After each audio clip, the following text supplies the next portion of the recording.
Perfecto, pues si os parece vamos a ir empezando, más que nada porque sigue entrando gente sin parar y vamos a alcanzar el límite de asistentes. Tenemos hasta 501 asistentes y vamos por 460 y subiendo, así que genial, la gente se va a quedar en la cola, en la lista de espera. Si tenéis a alguien que quería asistir, pues es el momento de decirle corre porque se acaban las plazas.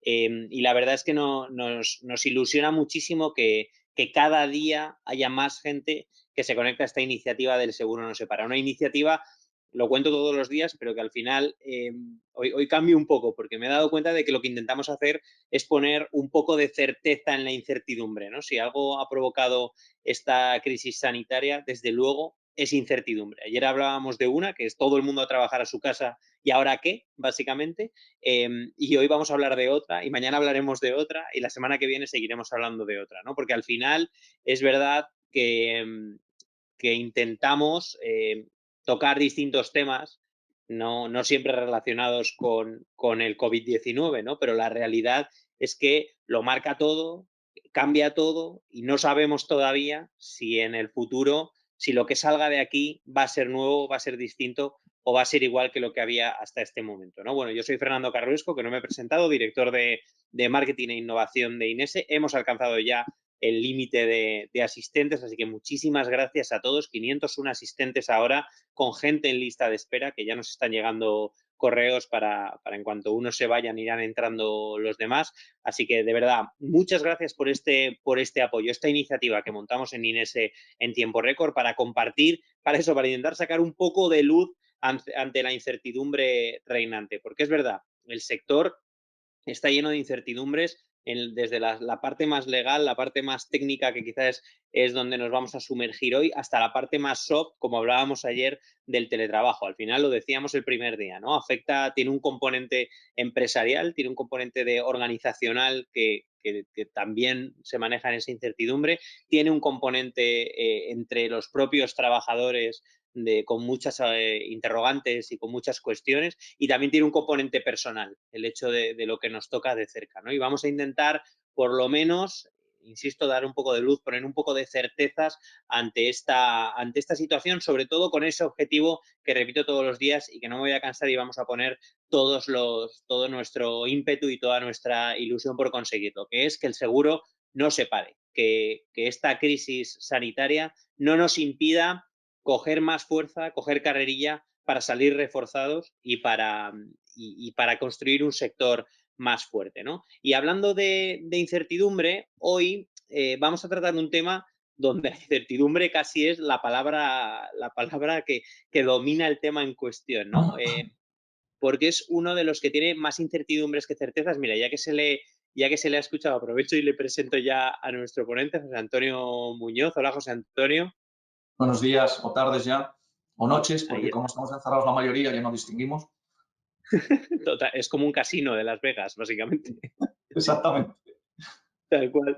Pues decía que hoy es uno de los temas que tiene más incertidumbres que certezas, ¿no? La crisis afecta de lleno a las empresas y ya lo hemos dicho desde el momento en que la normativa actual con carácter excepcional pues asimila accidente de trabajo, los periodos de aislamiento o contagio de los trabajadores por la enfermedad, ¿no? Por el COVID-19 o el coronavirus.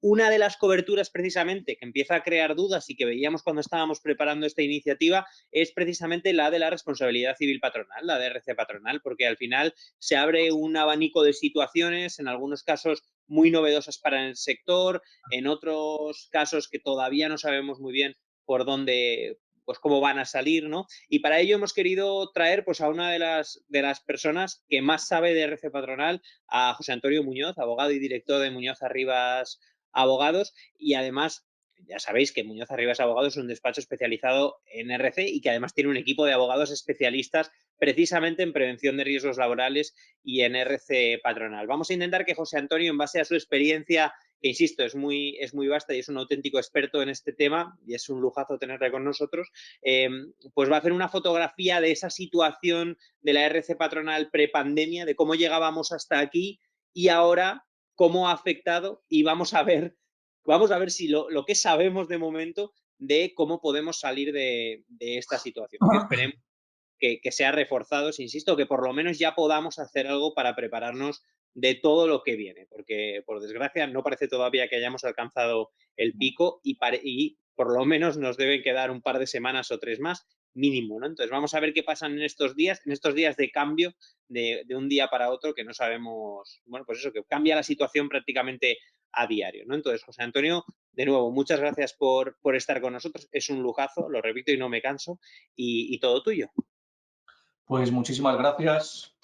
Fernando, buenas tardes. Como hemos dicho antes, bueno, antes de nada, lo primero, agradecer a Inese por este tipo de iniciativas que yo creo que ahora más que nunca son necesarias.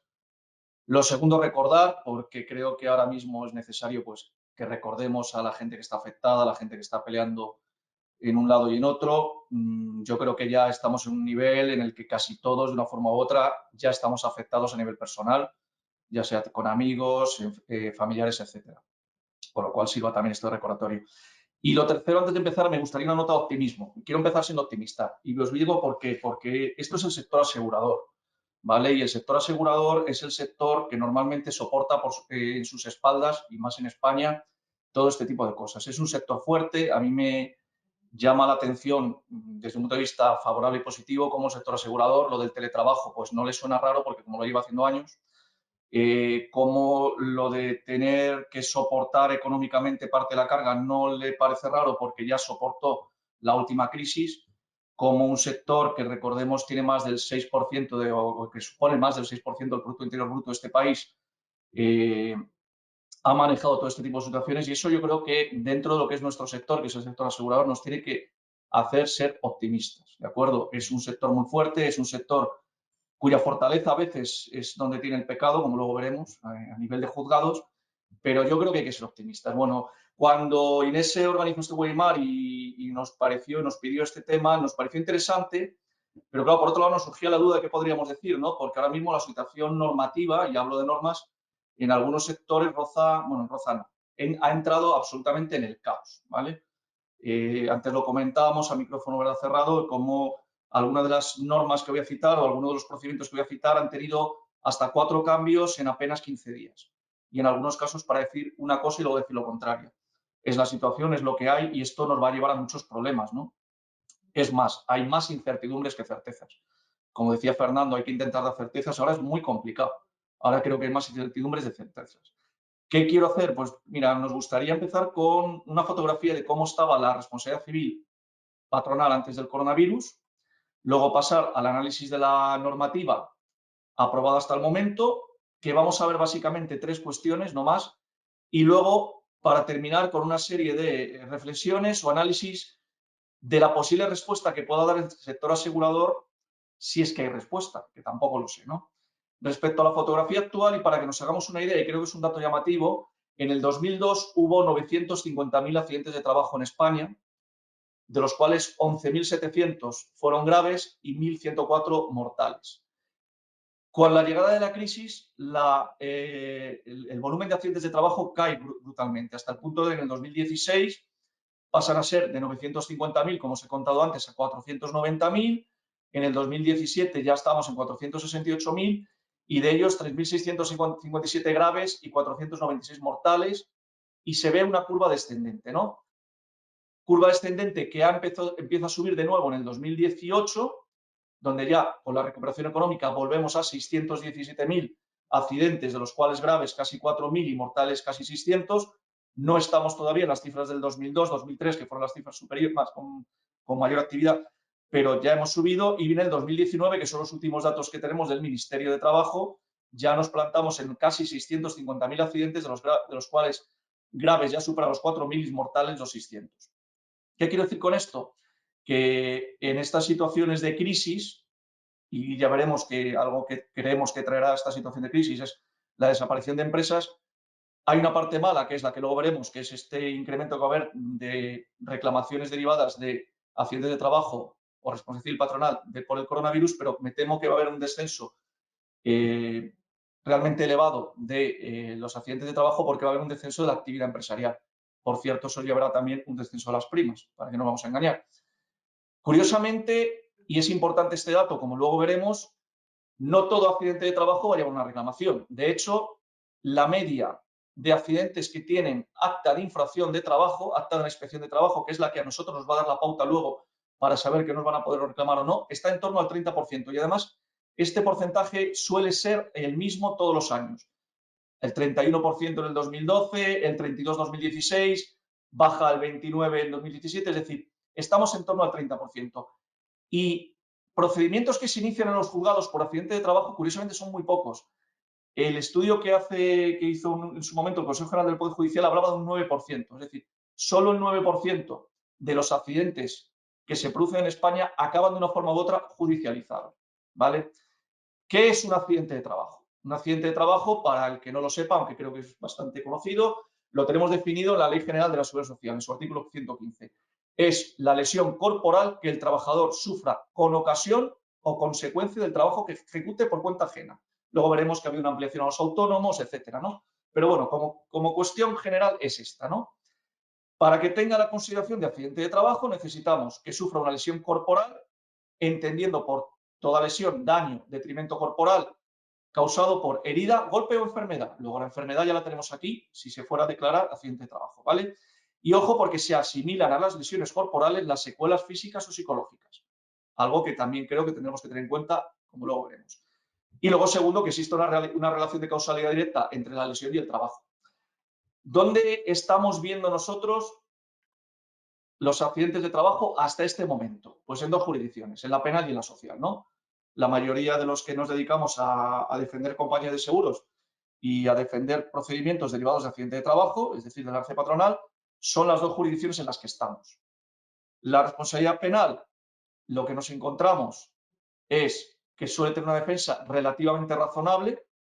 ¿Por qué? Pues porque en la jurisdicción penal lo que tenemos es una presunción de inocencia, la necesidad de un principio de culpabilidad, es decir, la responsabilidad penal es personal, se aplica el principio de legalidad, el principio de intervención mínima y lo que nos dice la jurisdicción penal es que hay que aplicar los artículos 316 y 317 del Código Penal, ¿de acuerdo? Y el Código Penal tiene dos artículos, que es lo que se llama una norma penal en blanco, en la que nos remite a otro tipo de normas. En este caso concreto, lo que nos dice este artículo es aquel que no ponga los medios y que además sea la persona responsable de ponerlos. Y nos remite a la norma de las normas, a la que luego vamos a citar más veces, que es a la Ley de Prevención de Riesgos Laborales, que ya adelanto es la que está, de una forma u otra, empezando también a invocar la inspección de trabajo y las diferentes normas o criterios que está sacando el Ministerio tanto de Sanidad como Trabajo con la crisis del coronavirus. Lo cual tiene un problema porque esta ley de prevención de riesgos laborales tiene un artículo, es el 14.2, que conoceréis, que dice el empresario está obligado a garantizar la seguridad y salud de los trabajadores. Punto. Luego, si queréis, vemos qué significa esto, pero esto es lo que dice la ley y esto tiene rango de ley. ¿De acuerdo? El tema social es donde más vemos las reclamaciones, en la jurisdicción social, ¿no? ¿Por qué? Porque es una responsabilidad cuasi objetiva, no lo es todavía, pero es cuasi objetiva, en base al artículo 24 y el artículo 24 de la Ley de Prevención de Riesgos Laborales y al artículo 43 de la Ley de Infracciones y Sanciones, y porque además la jurisdicción social te permite otra cosa, te permite incluso reclamar por las infracciones de normativas de seguridad y salud que te haya hecho un subcontratista. Es decir, se amplía la responsabilidad y no solo vamos a responder de la responsabilidad de nuestros asegurados, sino, en el caso de que luego tenga cobertura, también incluso de la responsabilidad en que puedan recaer los subcontratistas, como los que lleváis este tipo de cosas sabéis. Y además digo que es una responsabilidad cuasi objetiva porque el artículo 96 de la Ley de Jurisdicción Social te viene a decir que tiene que ser el empresario el que pruebe la adopción de las medidas necesarias para prevenir o evitar el riesgo. Con lo cual, parece muy complicado que en un procedimiento laboral podamos salvar la responsabilidad civil empresarial. Solo lo vamos a conseguir cuando haya una culpa exclusiva de la víctima o cuando haya, iros aprendiendo este término porque es el que vamos a hablar ahora mucho, fuerza mayor.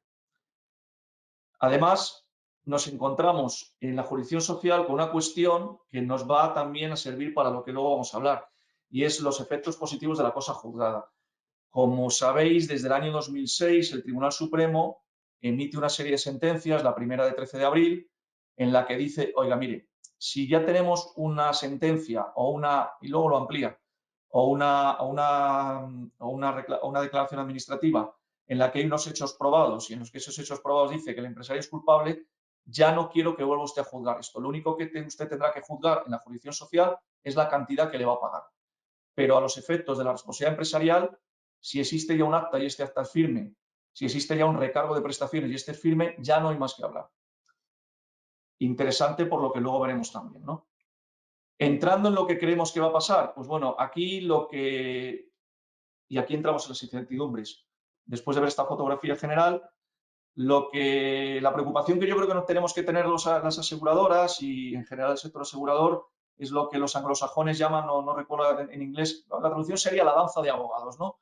Es decir, aquellas situaciones que se van a dar y que ya se están dando en la que determinados despachos de abogados o determinadas asociaciones acaben cogiendo un número muy elevado de trabajadores para hacer reclamaciones de este tipo.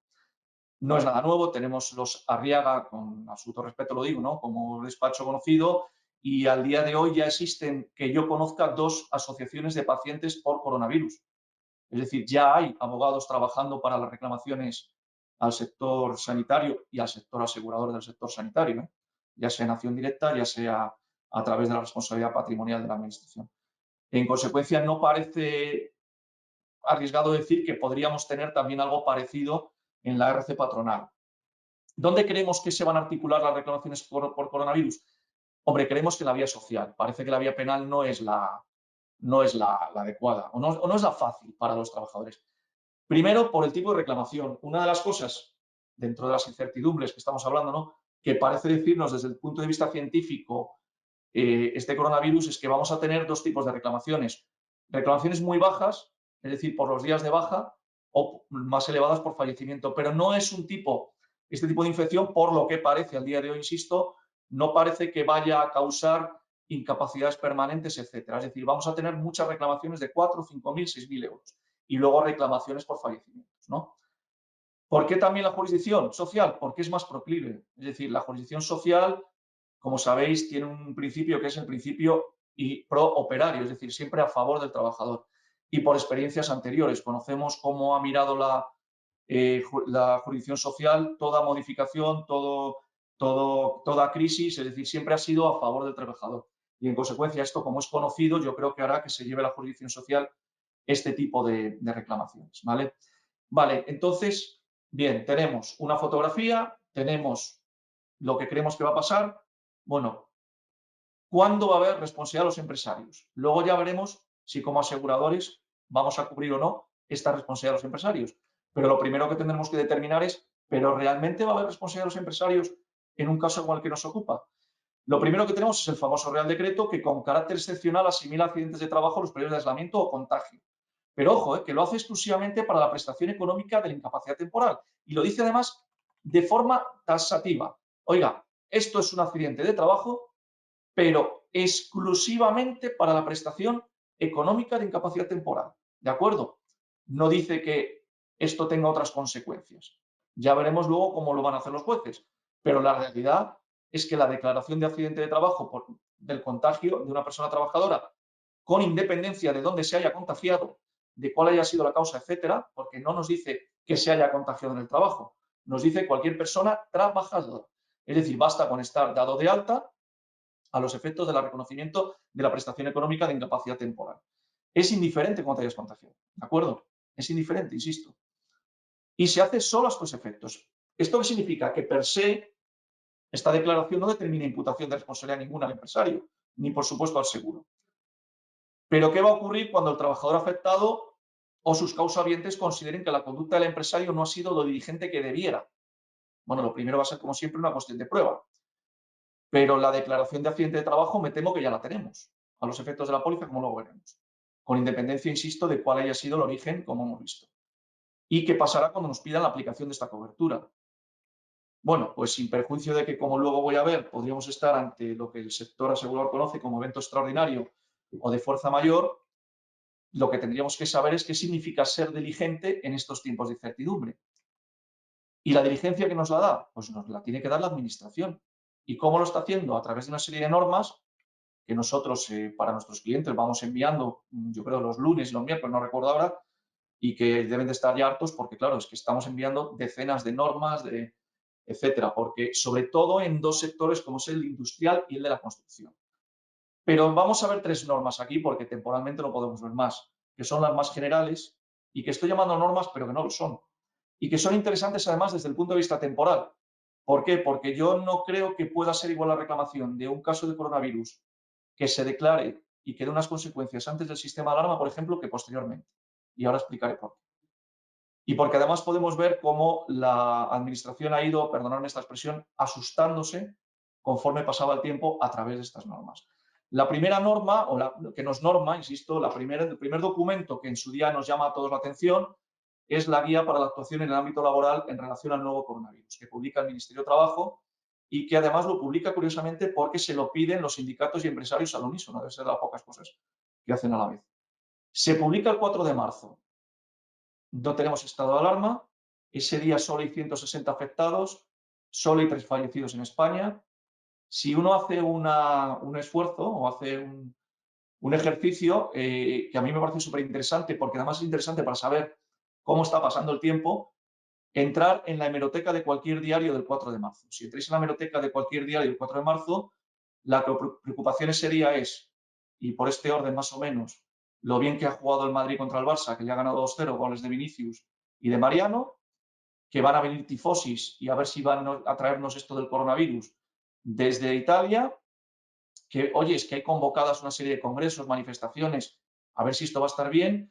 Y hay una entrevista, por ejemplo, en El Mundo, es curioso, ¿no? Una entrevista, una mini entrevista con el ministro de Sanidad, creo que es en El Mundo, de Sanidad, que ahora el pobre está tan de moda, que es el señor Illa, cuyo titular es descarto la explosión de casos de coronavirus en España. Bueno, pues esa es la fotografía para el empresario de lo que está pasando ese día. Y por eso decía que no va a ser igual un caso de coronavirus de ayer a de estos días. ¿Qué nos dice esta guía? Pues esta guía nos está diciendo, bueno, parece ser que hay una cosa que se llama coronavirus y yo le voy a decir a usted lo que tiene que hacer. Bueno, la guía no dice nada, ¿eh?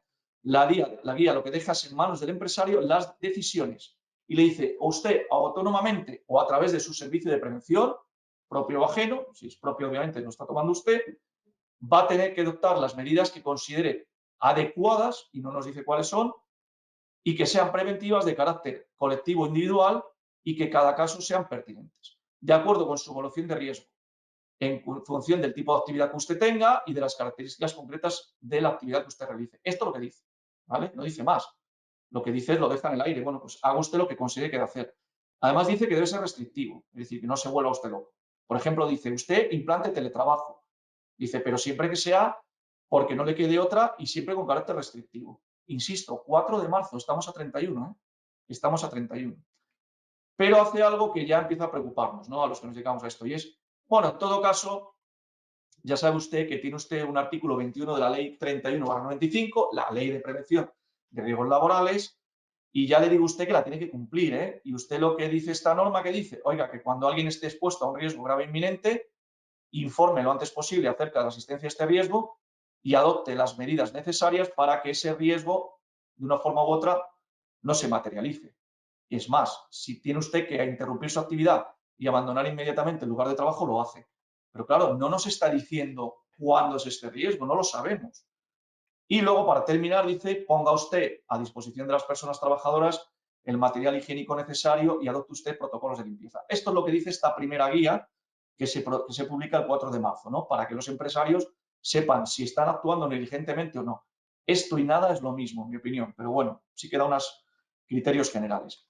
Sin embargo, ya sí tenemos el 18 de marzo, en una situación muchísimo más grave, lo que para mí es la norma que yo creo, o el criterio, porque no deja de ser un criterio, que yo creo que es la que se va a utilizar de futuro tanto en los abogados que ejerzan acusaciones o demandas colectivas individuales de trabajadores por coronavirus, como por las defensas que hagamos. Y es el criterio operativo 102/2020 de la Inspección de Trabajo. ¿Por qué es importante? Porque si os acordáis, en la fotografía que hemos hecho al principio, la Inspección de Trabajo no deja de ser el perito de la administración pública. Es decir, para que haya una negligencia, una responsabilidad penal o haya una responsabilidad social, es decir, en el ámbito social, tiene que haber una infracción de norma. ¿Y quién nos dice en España cuando hay una infracción de norma?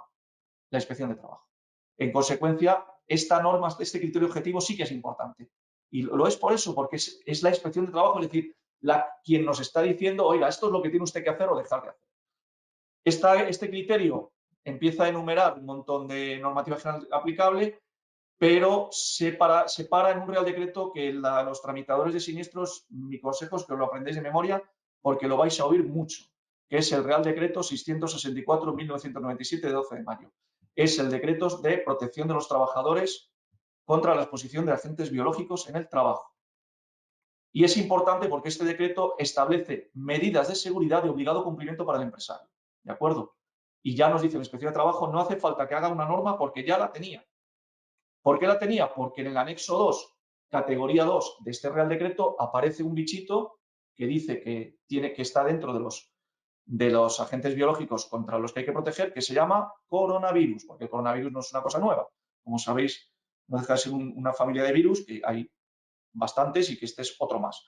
Entonces, ya en el año 97 los coronavirus están dentro de un Real Decreto y es uno de los elementos biológicos sobre los que hay que proteger a los trabajadores.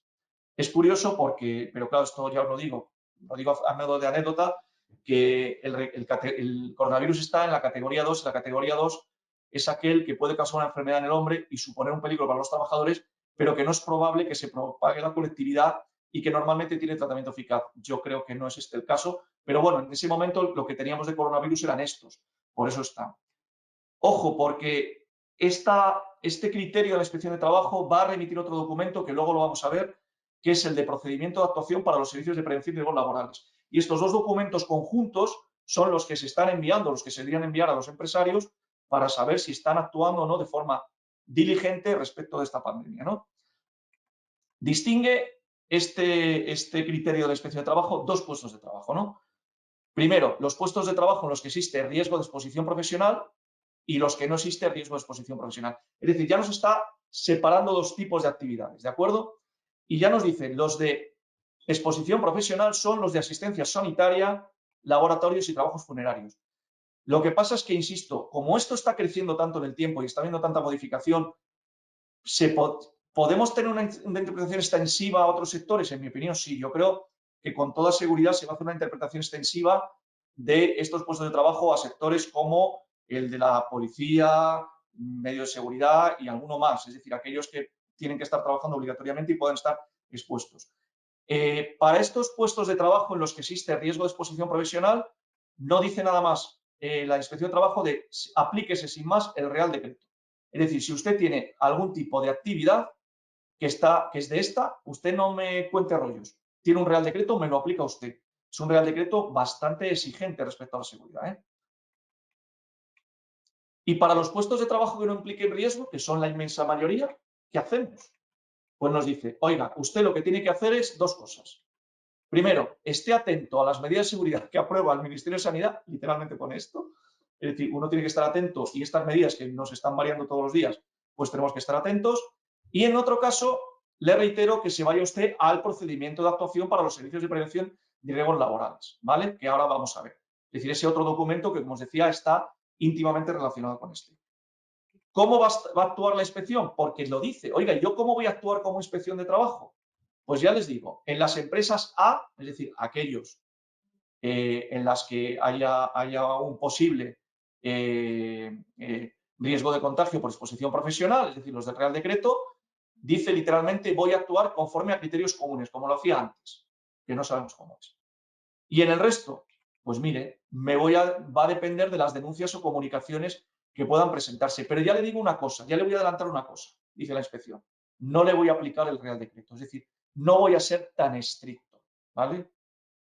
Lo que sí le voy a ver es que usted esté cumpliendo la normativa de prevención de riesgos laborales normal y luego que usted esté adoptando las medidas que acuerdan las autoridades sanitarias, que está cumpliendo las medidas fijadas y si hay un incumplimiento ya no es que le vaya a levantar un acta de infracción, es que además voy a dar parte a la autoridad sanitaria competente. ¿De acuerdo? El otro día me comentaba un cliente, que no sé si estará una constructora, que por ejemplo en Cataluña En cuanto tenía una baja, no solo tenían que comunicarlo a la Seguridad Social como se hacía habitualmente, sino que había que comunicarlo al Ministerio de Sanidad. Y decía, ¿y cómo hago yo esto? Claro, es que ya está la Inspección de Trabajo diciéndonos esto. Pero lo que pasa es que se lo dice exclusivamente cuando hay incumplimiento de norma. Vale, ¿y cuáles son esos criterios lógicos, esas medidas acordadas por la autoridad sanitaria? Pues es el tercer documento, que es el procedimiento de actuación para los servicios de prevención de riesgos laborales frente a la exposición al coronavirus, que está haciendo el Ministerio de Sanidad, con el Ministerio de Trabajo, con los servicios de prevención ajenos, es decir, ASPA, ANEPA, con UGT, con comisiones, con la Sociedad Española de Administraciones Públicas, en fin, un montón de organismos que son los que están haciendo. Para que veáis el nivel de caos que tenemos, y no caos, sino lo problemático es todo esto, hemos tenido 3. La última, que yo sepa, es del 24 de marzo, es decir, ya se han publicado 3 de estas. Y es curioso, ¿no? ¿Por qué? Porque es un documento muy extenso y en este documento sí que ya nos está diciendo más cosas, ¿vale? Sí ya nos está diciendo, por ejemplo, que hay unas cuestiones generales, que las últimas, ya os lo digo yo cuáles son higiene, es decir, de hecho el documento te dice cómo te tienes que lavar las manos, lo cual es curioso, y distancia. Por ejemplo, a nivel de distancia, antes teníamos 1,5 metros, ahora ya te dicen que la distancia debe ser entre trabajadores de 2 metros, ¿vale? Bueno, pues ya tenemos datos concretos de cómo tiene nuestro empresario asegurado que funciona. Y luego diferencia la exposición de riesgos, que me parece muy interesante. Dice, oiga, es que va a depender, porque la exposición de riesgo va a depender de la situación laboral en que se produzca ese riesgo, ese estrecho contacto o no. Y vamos a tener exposiciones de alto riesgo, exposiciones de bajo riesgo y de baja probabilidad. Y dependiendo del tipo de exposición que tengamos, las medidas serán unas u otras. La exposición de bajo riesgo son aquellas situaciones laborales en que la relación que se pueda tener con un caso probable no incluya contacto estrecho. Oiga, que resulta que en la planta tercera, y estoy de usted 3 plantas, ha habido un caso. Hombre, no le voy a obligar a desalojar, no le voy a obligar, si no ha habido un contacto estrecho entre los trabajadores de la planta tercera y la segunda. Y la baja probabilidad de exposición son trabajadores que no tienen atención directa al público o que si la tienen, se produce a más de 2 metros de distancia o disponen de medidas de protección colectiva que evitan el contacto. Si estáis yendo a muchos supermercados, yo no sé, yo he visto ya bastantes, han blindado los supermercados el cajero. Cuando digo lo blindado es que le han puesto un blindaje de cristal o de plástico como si fuera aquello un banco. Es por esto, porque disponen, esas son las medidas de protección colectiva. Mampara de cristal, separación de cabina, etcétera. Es decir, que ya las empresas lo están haciendo. Y luego, a la vista de cómo califiquemos a nuestros trabajadores, como hemos dicho antes, pues tomaremos las medidas que hay que adoptar. ¿Y qué medidas son? Pues las que vienen en la guía. Son muchas, son 30 y pico páginas, 20 y pico páginas. Si tenéis interés, yo creo que a nuestros clientes la hemos pasado y al que quiera, pues estamos a vuestra disposición y la pasamos. Pero básicamente lo que te dice es cómo se estudia y se manejan los contactos, qué episodios obligados, algo muy interesante porque te está diciendo no todo guante vale, no todo guante vale, no toda mascarilla vale, aunque ayer nos dice la Organización Mundial de la Salud que las mascarillas no sirven para nada, con lo cual os digo, esto está variando día a día. Y esta es la situación, es decir, ya tenemos una serie de, no normativas, sino de procedimientos que la Administración, y ojo, la Inspección de Trabajo, que insisto, lo importante que es esto, nos han dado. Bueno, ¿qué va a pasar cuando nos reclamen, no? Y esto ya entramos en opiniones mías, que quede claro, esto es una opinión personal y sujeta a mejor criterio de otro y sobre todo al día de hoy, al 31 de marzo, porque a lo mejor pasado mañana os digo lo contrario. Bueno, voy a distinguir la reclamación en sí con la reclamación al seguro, que creo que son cosas diferentes, ¿no? Respecto a la reclamación en sí, pues ya lo he explicado antes, yo creo que habrá pocas penales y la mayoría serán en la jurisdicción social. Habrá ciertos problemas, ¿no? Porque desde luego a la hora de demandar en la jurisdicción social, yo como abogado lo primero que diré, me tiene usted que acreditar la fuente del contagio, porque yo no sé si el contagio es comunitario, si el contagio realmente se produce en el centro de trabajo. Vamos a ver qué pasa, porque creo que va a haber reclamaciones por daños morales y psicológicos en el trabajo, en determinados sectores seguro. Dudo mucho que empleados de residencias de ancianos, empleados de hospitales privados, aunque luego veremos qué pasa con los hospitales privados que están ahora bajo mando de la administración, salgan de esto bien. Es decir, va a haber gente con tratamiento, va a haber gente con depresión, va a haber gente con baja. Vamos, yo me parece que lo que digo es de sentido común. Por lo que nos cuentan, aquello es un campo de batalla, realmente.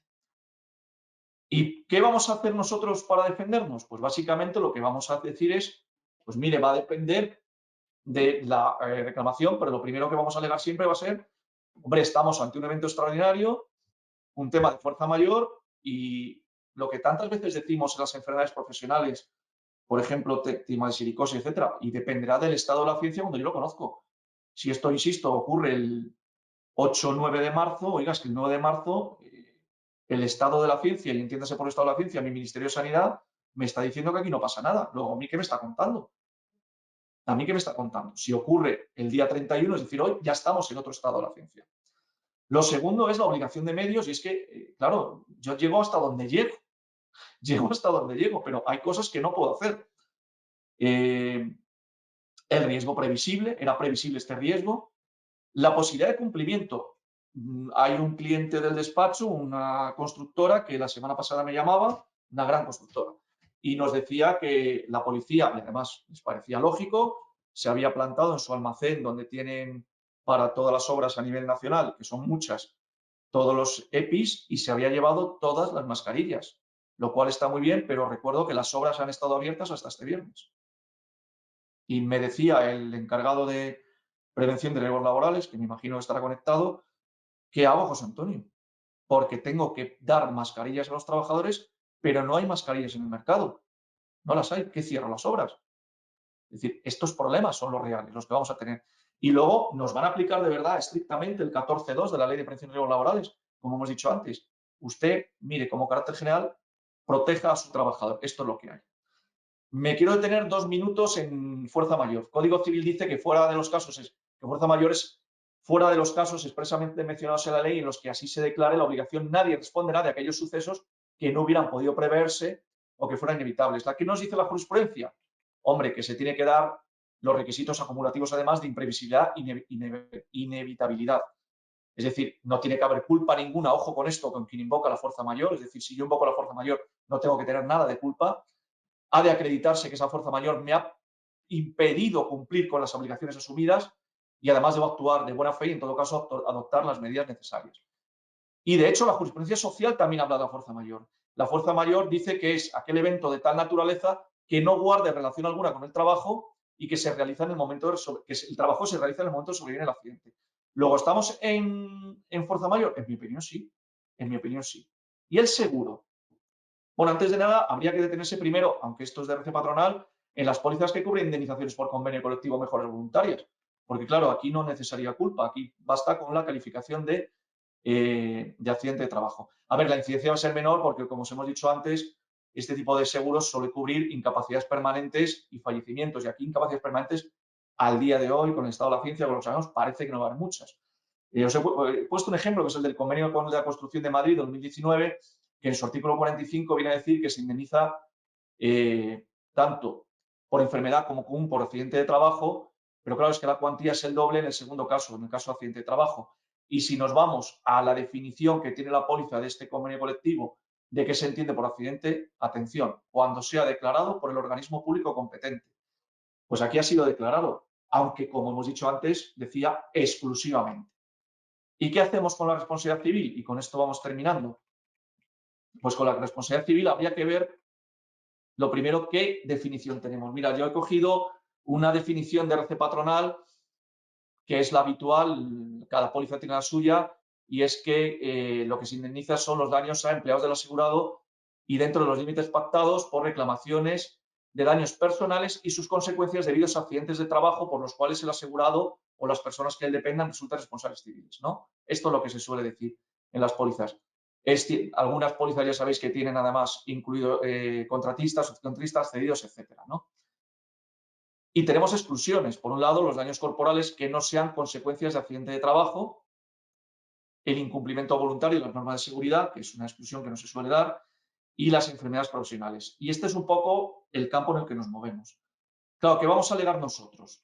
Lo primero que vamos a alegar es que la norma debe interpretarse como es y que esa declaración por per se de accidente de trabajo lo es con carácter excepcional y que es una situación asimilada exclusivamente para la prestación económica de incapacidad. No porque haya habido un accidente de trabajo yo le voy a indemnizar, porque además ya veremos o no si ha habido una negligencia de mi cliente. La fuerza mayor, antes lo hemos visto. Claro, ¿Qué tenemos la mayoría de las pólizas? Esta sí que es una cláusula que yo creo que la tenéis casi todas las aseguradoras, normalmente en las condiciones generales. Tenemos por exclusión los daños por hechos de guerra civil, internacional, motín, tumulto popular, terremoto, inundaciones y eventos extraordinarios. Bueno, lo que habrá que definir qué es un evento extraordinario. Tenemos la definición de evento extraordinario, lo tenemos en el reglamento del consorcio. El evento extraordinario es los daños a las cosas o a las personas a consecuencia de fenómenos naturales o derivados de hechos de incidencia política o social. Hombre, yo creo que estar bajo una epidemia o una pandemia es un hecho derivado de que está bajo una incidencia política o social. Lo que pasa es que, ojo con esto, porque ya sabéis que el consorcio no indemniza pandemias, con lo cual vamos a ver qué ocurre. Y además, ¿qué nos está diciendo el propio Estado con su normativa? Que será otro elemento de defensa. Oiga, si usted, administración pública, me está diciendo que estamos ante una situación extraordinaria y de fuerza mayor. Luego, con todos estos elementos, mire usted, yo mi póliza esto no lo debe cubrir. Pero claro, ¿qué va a ocurrir? Lo primero, ¿va a haber una respuesta unitaria del sector asegurador? No lo sé.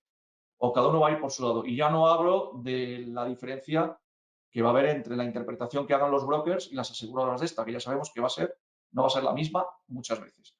Pero incluso entre las propias aseguradoras vamos a tener una respuesta unitaria, como yo creo que debería haber. Pero, ¿y qué pasa cuando el empresario ha incumplido la normativa de forma grosera y ha facilitado el contagio de los trabajadores? Vamos a alegar fuerza mayor. Hay un caso que el otro día en un artículo que publiqué en BDS, con el BCR, lo comentaba, que seguro que lo habéis oído, que es una cartera, creo que es en Hospitalet, que ha muerto, lamentablemente ha fallecido de coronavirus, y que una semana antes había pedido por escrito y había publicado en las redes sociales, había pedido, oiga, necesito EPIs, que me voy a morir, que estoy llevando las cartas y no se la ha proporcionado nada. ¿De verdad creéis que los juzgados van a dejar a esta mujer hasta la familia de esta mujer sin algún tipo de indemnización? Pues lo dudo. Como resumen y terminando, el reconocimiento como accidente de trabajo, como os he dicho, solo se hace a efectos del reconocimiento de la prestación. Pero el incumplimiento de las medidas sanitarias, si se acreditan que son la causa del contagio, podrían determinar reclamaciones. Las aseguradoras deberían tomar una decisión sobre la aplicación de fuerza mayor. ¿Cuál es mi opinión? Pues que no lo vamos a comer con patatas. Y ya, esto os lo explico. Es una opinión personalísima, ¿eh? Pues porque ya tenemos experiencia. Mirad, para empezar, en marzo ha salido una sentencia, para el que la quiera leer, que dice que las condiciones generales, ya había alguna, pero esta es del Supremo, es muy interesante, que las condiciones generales o están firmadas o no se pueden alegar. Acordaros de donde se ha dicho que está la clasificación de evento de fuerza mayor en las condiciones generales. O nosotros hemos recibido hace unos días de un Tribunal Superior de Justicia, no de un juzgado, de un juez que no sabe de seguros, no, de un Tribunal Superior de Justicia que nos ha dicho que las alegaciones que hemos hecho respecto a que no hay cobertura por la cobertura de RC patronal está muy bien, pero que le da lo mismo porque si no lo cubre lo patronal, lo cubrirá la póliza de explotación. Esto lo ha dicho un TSJ hace unos días. Es que esto es lo que nos estamos encontrando. Y en el ámbito social, quiero recordar, los que llevéis social os acordaréis, la famosa frase de un juez de lo social que tuvo mucha polémica en su día, en la que dijo que los jueces tienen que entender que justicia a veces, que legalidad, perdón, no, a veces no es igual a justicia. Y que a veces para que haya justicia hay que estirar la legalidad. Y se quedó tan ancho. Estaba hablando de una cosa de seguros, por cierto. Luego, ¿qué va a pasar con esto? Pues que, como os he dicho antes, el sector seguro es tan potente que vamos a tener quizá la tendencia por parte de los tribunales a una vez más que digan, bueno, pues como estos están aquí, tienen dinero, pues vamos a ver si lo soportan. Yo creo que hay defensa y que hay que empezar a articularla, pero podemos tener este problema. Y termino, creo que va a haber preguntas, pero a mí se me ocurren algunas ya, ¿eh? Y que me gustaría decirlas. Primero, la fuerza mayor, ¿la vamos a alegar siempre o la alegaremos en los primeros casos? Fuerza mayor son los 3 primeros contagiados, pero primero del cuarto si sigue.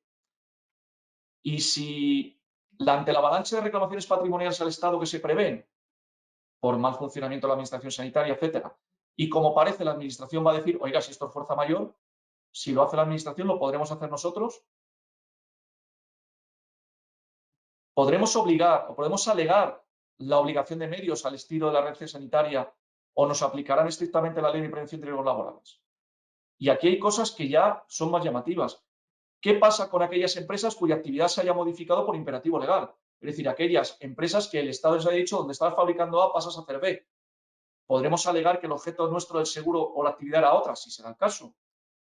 o esas empresas que lo hayan hecho de forma voluntaria. Sabemos que hay empresas que han modificado sus máquinas, dudo mucho que con evaluación de riesgos para esa modificación, para que hagan estos respiradores, para que hagan otro tipo de material. Si hay un accidente en esa máquina, lo vamos a tener que cubrir. ¿Y qué va a pasar con aquellas actividades que han sido puestas bajo el mando y orden de la administración pública? Y aquí está claro, los hospitales probados y los hoteles. Si hay un accidente, ¿quién lo cubre? Si ese accidente ocurre cuando ya es la administración pública la que se ha hecho cargo de este hotel o de este hospital privado. ¿Vamos a tener problemas con el reaseguro? En fin, como veis, se nos abre un frente tremendo. Pero bueno, como siempre, y termino con una nota optimista, como siempre y como he dicho al principio, el sector asegurador las ha pasado canutas en otros temas y ha salido airoso, no, muy airoso. En consecuencia, yo creo que aquí va a pasar igual. Y por mí, nada más. Yo no sé si hay preguntas o queréis... Hola, José Antonio. Bueno, muchas gracias por tu presentación. Voy a hacerte un poco de moderador de las preguntas que vaya viendo. Os recuerdo que podéis hacer las preguntas a través de la barra esta lateral que tenéis del webinar, o si tenéis una opción también para levantar la mano y os activo el sonido y podéis preguntar lo que queráis. A ver, te voy a empezar con las primeras preguntas que ha habido, que la gente ha ido preguntando al principio. Un segundo.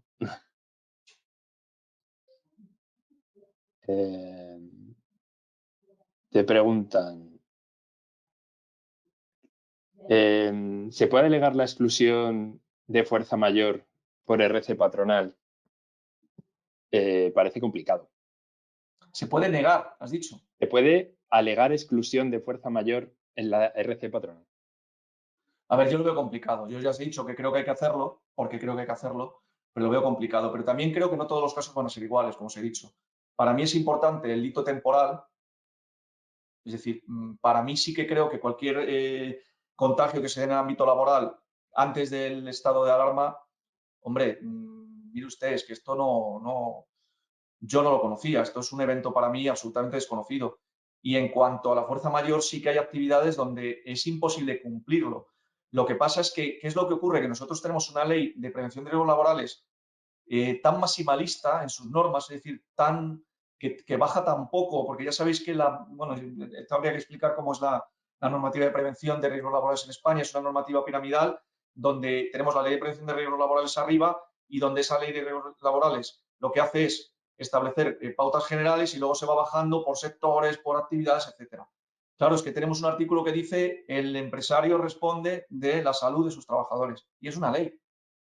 Entonces, yo lo veo complicado, sinceramente. Pero creo que hay que hacerlo, como he dicho antes. Y por los motivos que he dicho antes.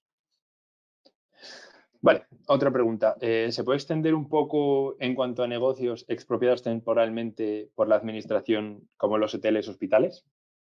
Claro, es que esto para mí es muy interesante, ¿eh? Y por eso lo había puesto en la pregunta. Me parece que es muy interesante. Claro, tenemos un sector que, de acuerdo con el Real Decreto, pasa a ser manejado por la administración. A ver, esto sería parecido en el caso hospitalario a los que llevéis RC sanitaria, a los centros concertados. Al final te vas a la responsabilidad civil patrimonial. Yo os voy a dar mi opinión. Creo que si la administración pública es quien maneja los hospitales, será quien tendrá que y los hoteles será quien tendrá que valorar el riesgo. Y si se produce un siniestro derivado de la falta de evaluación de ese riesgo, a mi empresario, ¿qué me está usted contando? Si me lo han modificado, yo no puedo responder de esto. Pero ya no te cuento el seguro, es decir, el seguro es que voy más lejos. ¿De verdad la póliza sigue en vigor y cubre los siniestros durante el tiempo que eso pase a ser de la administración pública? Porque eso es lo que nos tendríamos que plantear. Oiga, si yo el objeto de mi seguro es una actividad privada, derivada, en el caso de los hoteles, de la prestación de un servicio de hoteles, con sus camareros, etcétera. Y a usted ahora me acaba de meter en hoteles enfermos en cama. ¿De verdad voy a tener yo que soportar eso? Hombre, yo creo que no. Yo creo que no. Vale. Luego te preguntan, desde el punto de vista de la responsabilidad de administradores y directivos, ¿qué respuesta considera que puede dar el mercado asegurado? Yo creo recordar, porque me he estado metiendo, creo que mañana los compañeros de Juan Lovel van a hablar más de eso, con lo cual no me gustaría tampoco solaparme y además ellos saben mucho de ese tema. Pero en Estados Unidos ya hay 2 reclamaciones, ¿eh? Pues claro que va a haber, claro que va a haber. Yo me consta empresas cuyos directivos, me constan, de verdad, y algunas del sector asegurador, y no voy a decir cuál, han tenido trabajando a la gente sin ninguna medida de seguridad y con casos confirmados hasta el día 16 de marzo. Pues, ¿qué queréis que os diga? Eso va más allá de la RC patronal, eso va para arriba, porque es una decisión de la dirección de esas empresas. Yo creo que, claro que se van a tener que articular las policías de día, no. Creo que sí. De hecho, insisto, creo que ya en Estados Unidos, porque el otro día lo leí, había ya 2 demandas colectivas contra 2 empresas, contra los administradores de 2 empresas. No conozco los detalles, también soy sincero, porque el volumen de información que te llega ahora es brutal. Vale, me preguntan que si podrías decir la referencia de la sentencia del Tribunal Supremo sobre la firma de condiciones generales y el contrato. La está buscando desde marzo y la tenéis en el BDS de la semana pasada. Ahora la busco, es decir, la tiene Inés, porque la ha publicado Inés, de hecho. Es de marzo de este año, es de hace unos días. Ahora mismo no la tengo aquí, de verdad, pero la busco y como creo que luego me vais a pasar por escrito preguntas, os la dejo. Pero al que reciba el BDS, de hecho, la citó el BDS el otro día. Me hizo gracia, la citó. Yo no suele citar el BDS sentencias, pero esta vez lo hizo porque precisamente por su importancia. Vale, pues os la haremos llegar. No, pero la busco yo, no te preocupes, la busco yo. Sí, vale, sin problema. Dentro de una reclamación a la administración de un trabajador de la misma, ¿se tendrá que acudir a la vía social o a la administrativa? A ver, esto es como siempre, esto dependerá del tipo de trabajador, pero esto es como está ocurriendo siempre. Si tú lo que tienes un accidente dentro de la administración, debes acudir a la vía social, porque la vía social también cubre las reclamaciones derivadas de los trabajadores de la administración. Pero si Vale. tú lo que estás es alegando un funcionamiento anormal de la administración, a donde tendrás que ir es al otro sitio. Claro, es que depende de lo que alegues.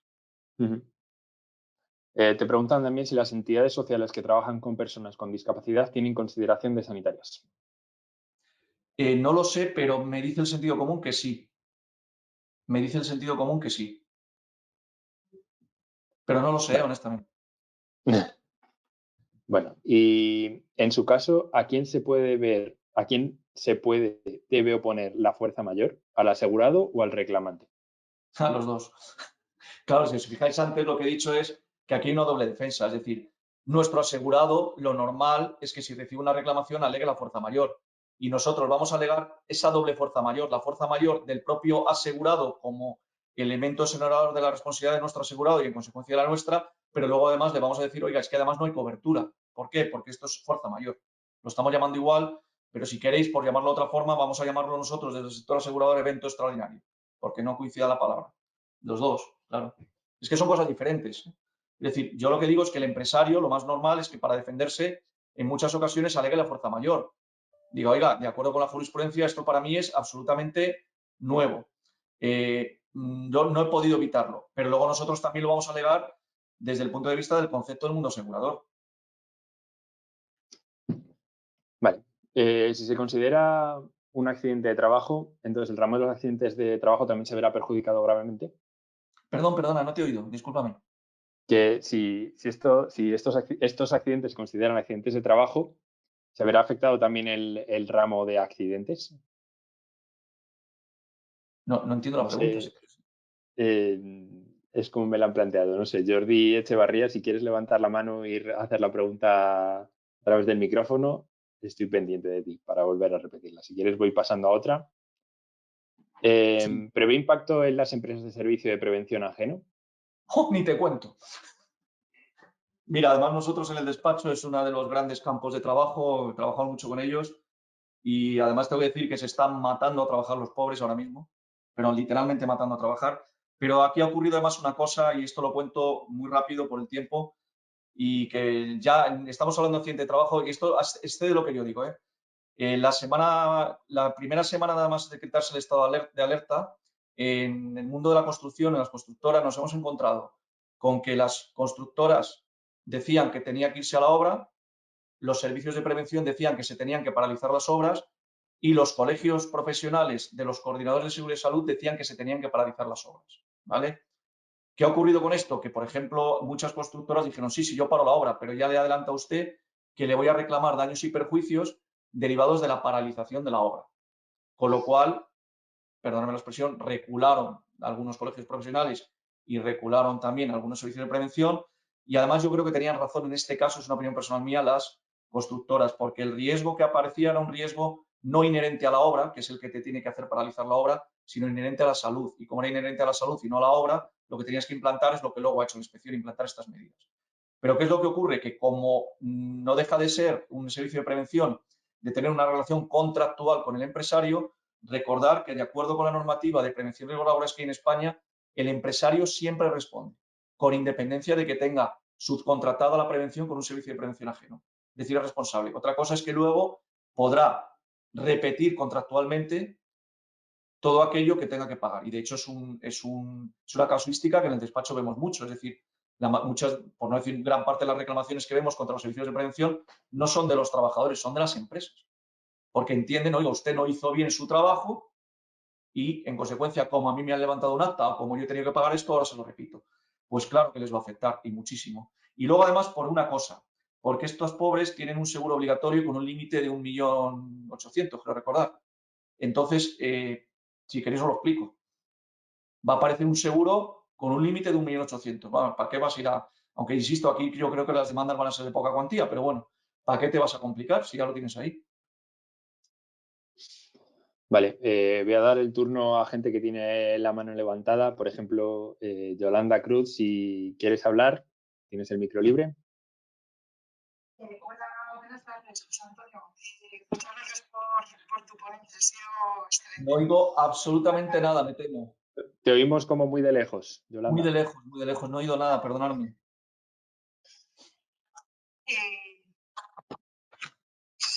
Buenas tardes, José Antonio. Soy Yolanda. Primero, enhorabuena, me ha encantado tu ponencia, ha sido excelente.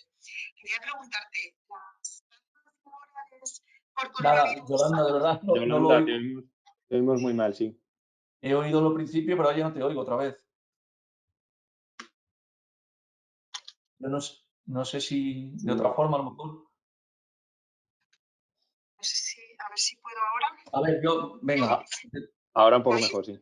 Vete a la Ahí, pregunta directamente, porque antes al principio se ha oído. Sí, era agradecerte la ponencia, que me ha parecido excelente, José Antonio. Las bajas laborales por coronavirus tienen cobertura en las pólizas de accidentes que cubren la ILP de los trabajadores. No lo oigo, lo siento mucho. Yolanda, no te conseguimos entender, lo sentimos. No se oye nada. Nada, No sé si por voy a escrito a lo intentar. mejor o... Hay más gente con la mano levantada, si no te contestaremos, le mandaremos las preguntas a... Sí, pero Yolanda, José pónmelo Antonio, y te lo miro, ¿vale? Sí, escríbelo y se lo pasamos. Voy a dar la palabra, por ejemplo, a Jordi Echevarría. Jordi, ¿nos oyes? Sí, hola, ¿y vosotros me oís? Bueno, aquí te oímos perfectamente. Perfecto. Muy bien, oye, felicidades, José Antonio, porque has hecho una exposición genial de la situación que no es fácil, ¿no? Asimilar todo de golpe. ¿No? La pregunta que había enviado por escrito y que aclaro es, aparte de la afectación de accidentes de trabajo, entendemos que a veces el seguro de vida dictamina que un tipo de muerte es por accidente. Era la pregunta que no entendía de accidentes, de si se iba a ampliar accidentes, ¿no? Correcto. Entonces, la pregunta es, Jordi, ya la entiendo. Por lo que estás diciendo, va a haber ahora mucho fallecimiento que se va a imputar al ramo de accidentes por esta situación. ¿Correcto? A ver, lo que pasa es que ahí yo creo que tiene más fácil defensa que lo anterior. Y estoy hablando en voz alta, Jordi, ¿de acuerdo? Porque ya sabes que aquí, como he dicho antes, certeza ninguna. Joder, al final, perdona la expresión, lo de joder, es que la asimilación de accidente de trabajo por el mero hecho de trabajar, aunque tú te hayas infectado de vacaciones en la playa, hombre, yo creo que la asimilación lo dice claramente el Real Decreto. Además, utiliza la expresión excepcional, excepcionalmente y para esto, la calificación de accidente. Ya. O sea, que en el Ahora, tramo de vida, lo mismo que he dicho antes, ¿qué van a hacer los juzgados? Pues lo peor. claro, si tú eres un empleado que se dictamina que has muerto por un accidente de trabajo, tu seguro de vida particular y tu seguro de accidente particular. Como tengas, no, y Jordi, no tengo ninguna duda. Como tengas una resolución que diga eso, de cabeza. Claro que lo vas a pagar. Ahí Vale, sí. pues muchas gracias. Gracias por la presencia. Pero porque tienes la resolución ya. Ya. Correcto. Gracias. Nada. Gracias, Jordi. Si quieres, respondemos un par de preguntas más, que se han hecho las 5, pero bueno. Voy a dar voz, por ejemplo, a José Ángel Álava. Si quieres hacer la pregunta, adelante. José Ángel, me parece que no nos oye. Ya se ha aburrido. Si es que estoy muy Bueno, aburrido. te voy a hacer la pregunta de Yolanda, que nos la ha escrito, y así ya la dejamos hecha, Vale. y si quieres cerramos con esto. ¿Las bajas laborales por coronavirus deberán atenderse por ILT en las pólizas de accidentes? Pues buena pregunta. Entiendo que sí, porque es a todos los efectos. Pero lo tendría que mirar. Es una buena pregunta. Entiendo que sí, Vale. ¿eh? Entiendo que sí, pero lo tendría que mirar. Claro, porque es a todos los efectos, sí. Pero déjame que lo mire y lo contesto con más tranquilidad.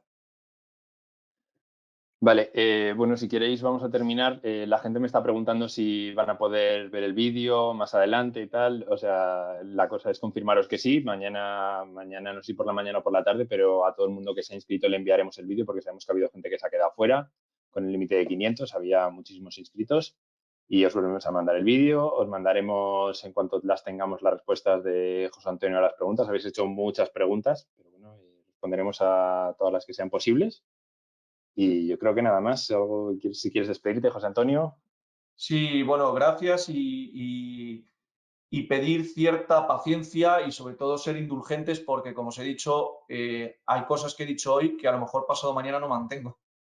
Sé que suena muy raro y más en el mundo de la abogacía donde, bueno, os tengo que decir una cosa, que abogado que diga que algo es seguro es un enfermo.